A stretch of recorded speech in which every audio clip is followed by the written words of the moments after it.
Начинается торжественный момент, долгожданный момент, когда мы презентуем вам нашу посуду. Компания «Камелек», которая на рынке республики работает уже 16-й год, сегодня впервые презентует гончарную продукцию, в котором руками мастера уже изготовлено изысканное, настоящее, традиционное блюдо в печи и томилось, если я не ошибаюсь, 13 часов.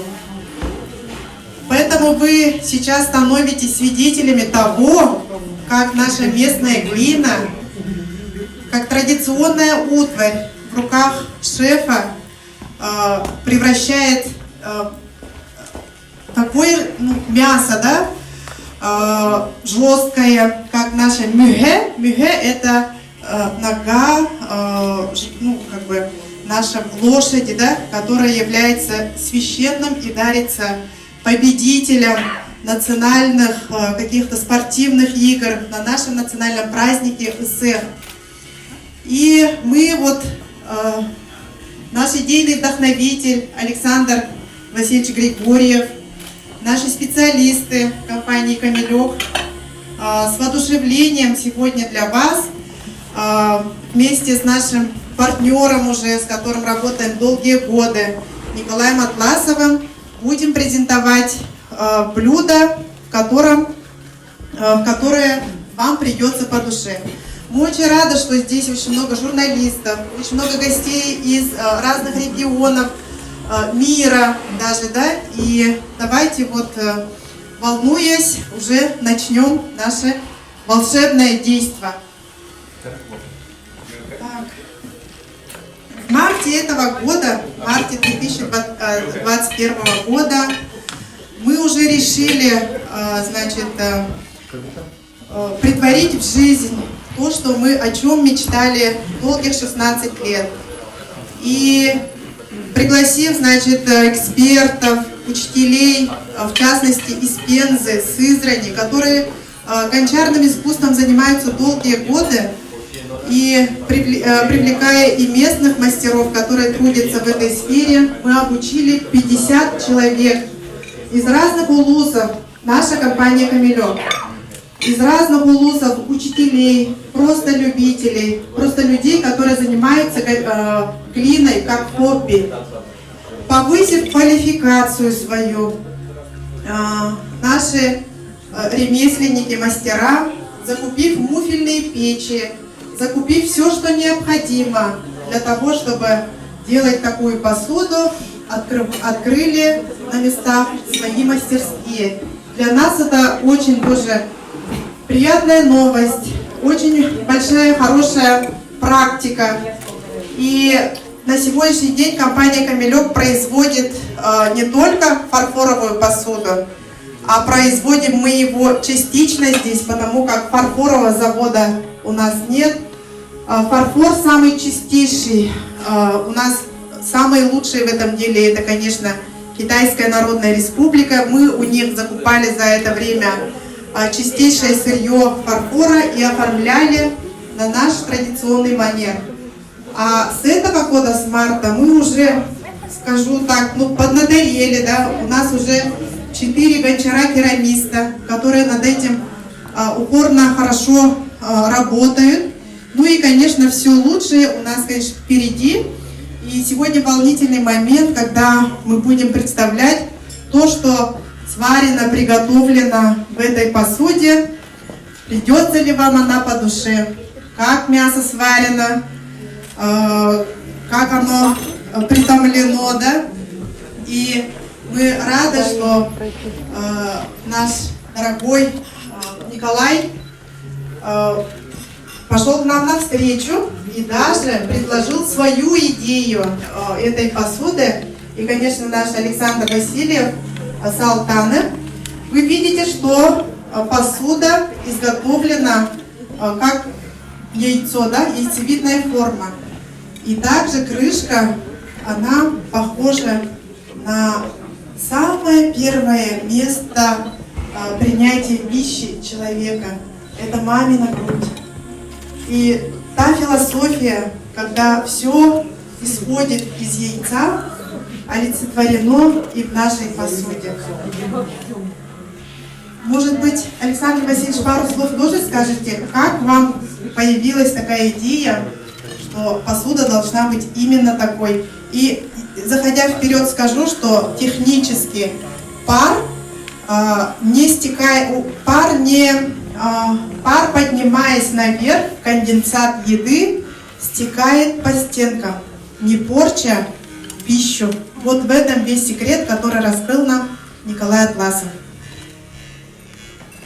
Добрый вечер, уважаемые гости. Поздравляю с праздником еды нашей в таком, как сказать, как наши рестораны как бы возводят нашу еду до уровня искусства, и чтобы это искусство развивалось, и как также вместе с этой культурной едой мы развивались сами. И как вот немножко вот расскажу, как это у нас идея зародилась и как вообще вот она претворилась в жизнь. А так вообще я раньше вот мечтал, вот, где вот найти, с какого угла подойти, чтобы это сделать более сакральным, более священным, вот, сам процесс приема еды. Чтобы, как вот раньше наши предки благодарили Бога своих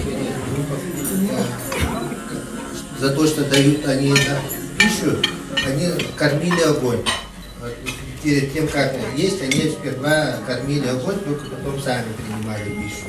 А потом с процессом того, что сейчас у всех печек нету, и как-то вот все это подготовилось, а другого приема метода мы еще не нашли. Ну и поэтому вот как-то вот получилось так, что вот мы в одно время вот с Николаем вот у нас завязалась беседа на эту тему, он мне сказал, показывал вот аналог, как оно должно быть вообще, тех заданий, которые оно должно вот, иметь посуда, которая хорошая еда варилась. И этот поразмыслив, подумал, вот все-таки вот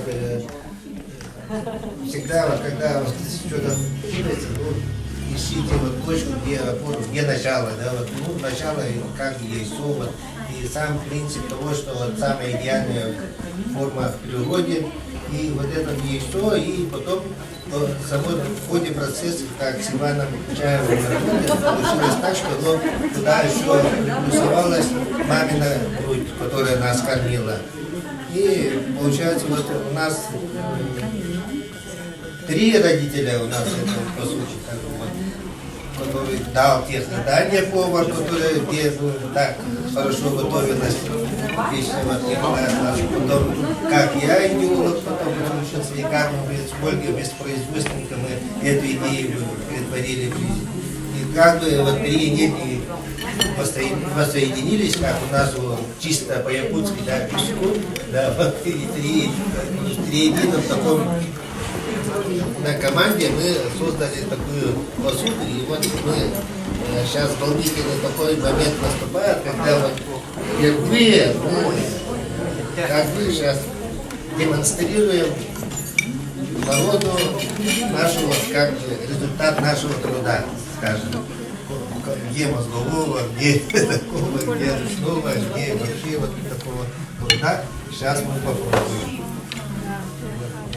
И, наверное, Николаю надо как бы сейчас подключиться. Еще раз здравствуйте. Тема такая, то что форма природы это яйцо. То есть яйцо это идеальная форма природы, которую вот мы сидим вот прямо в здании, форма яйца. Это называется ураса, летнее жилище. Вот. Спасибо. Вот. И получается блюдо. То есть вообще вот современный мир, да, слишком далеко пошел. То есть Точка А это, допустим, это старинные наши печи, огонь, открытый огонь. И точка Б, в которой сейчас мы находимся, это пароконвектоматы, конвекционные печи, которые сейчас практически готовят все. То есть кнопку нажал, мультиварки тоже, кнопки нажал и забыл обо всем. Не надо забывать традиции.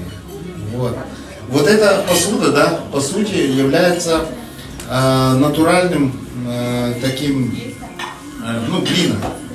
А глина у нас получается это самое такое издревле первая посуда пошла именно из глины.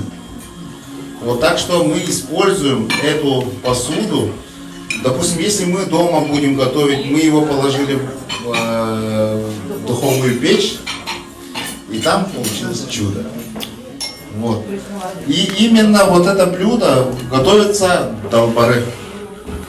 Презентовал его мой учитель Иннокентий Никитич Тарвахов. Вот. И все.